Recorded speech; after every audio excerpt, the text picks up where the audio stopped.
قلبي دوما يغمرني. ماں باپ کو لگے گا اگر وہ فوت ہو چکے ہیں کہ ہمارے ہاں تو قرآن بھی مل جاتا ہے نا جی، مدرسوں میں چلے جاؤ جی قرآن دے بھائی، لو جی 100 قرآن لے جاؤ، لو جی 50 قرآن لے جاؤ. اتنی حماقت ہے. مولوی صاحب ذرا چھوڑا نو گل دے جی ماں جی واسطے قرآن پڑھا ہونا ہے. چھوڑا دی ماں تو نہیں مری، میری ماں مری. ہمارے ایک رشتہ داروں کے نا وہ تھا ختم، والدہ فوت ہو گئی تھی تو میں بھی گیا ہوا تھا، تو بچے باہر بیٹھے سگریٹ پی رہے اور مدرسے کے بچے بلائے ہوئے تھے کمرے میں قرآن پڑھنے کے لیے. میں کہا چلو میں بھی، میرے نانکیں چوئی، میں کہا چلو میں بھی تھوڑا قرآن پڑھ لوں. میں جا کے قرآن کھول کے پڑھنا شروع کر دیا. تھوڑی دیر بعد مجھے محسوس ہوا کہ یہ بچے قرآن نہیں پڑھ رہے. میں نے جب دیکھا تو وہ نیچے ایک چھوٹا سا ریڈیو پڑا تھا، اس میں انڈیا پاکستان کا کرکٹ میچ ہو رہا تھا، اس کی کمنٹری چلتی اور وہ سارے وہ سن رہے تھے بیٹھ.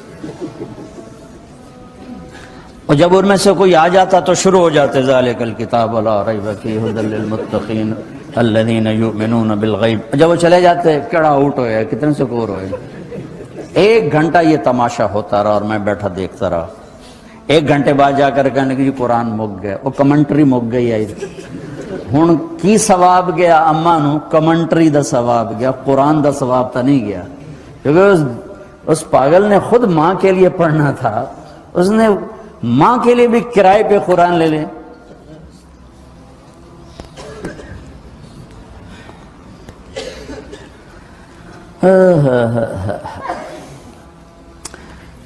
زندہ ہیں دعا لو، مر گئے ہیں ان کے لیے ان کی قبر پہ نہیں جا سکتے ہو. یہاں کی زندگی بہت تیز ہے، کبھی تو جایا کرو، کسی ویکنڈ پہ چلے جایا کرو، کسی اتوار پہ چلے جایا کرو، کسی ہفتے کو چلے جایا کرو، مہینے بعد 2 مہینے بعد، سال میں 1 دفعہ سے، کہ یہ ان کا حق ہے، ان کا حق ہے. اور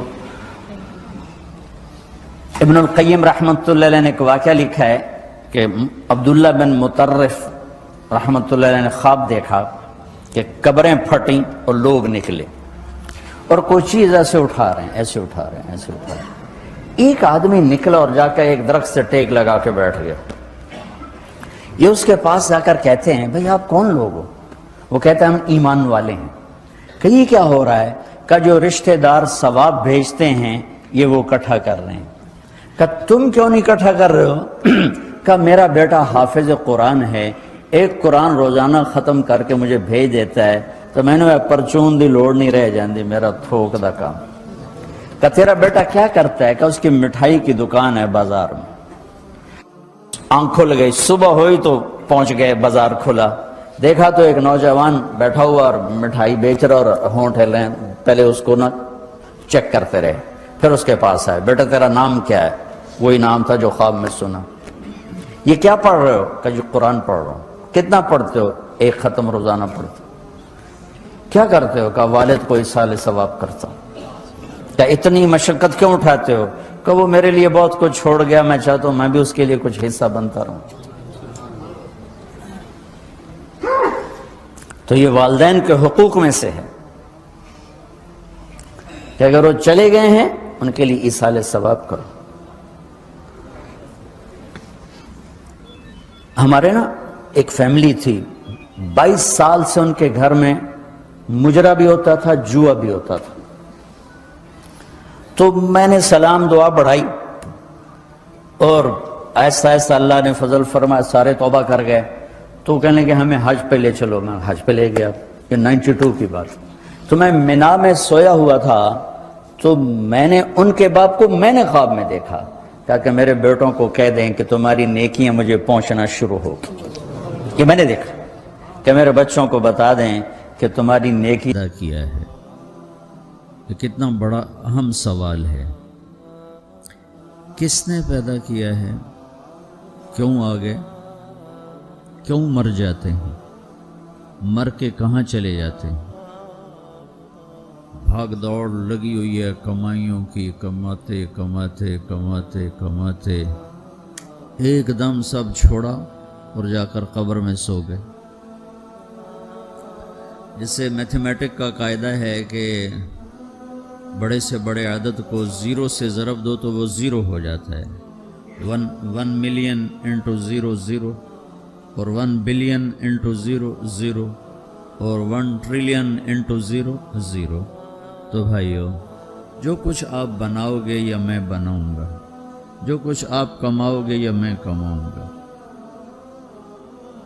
جب یہ موت سے ضرب کھائے گا تو 0 ہو جائے گا.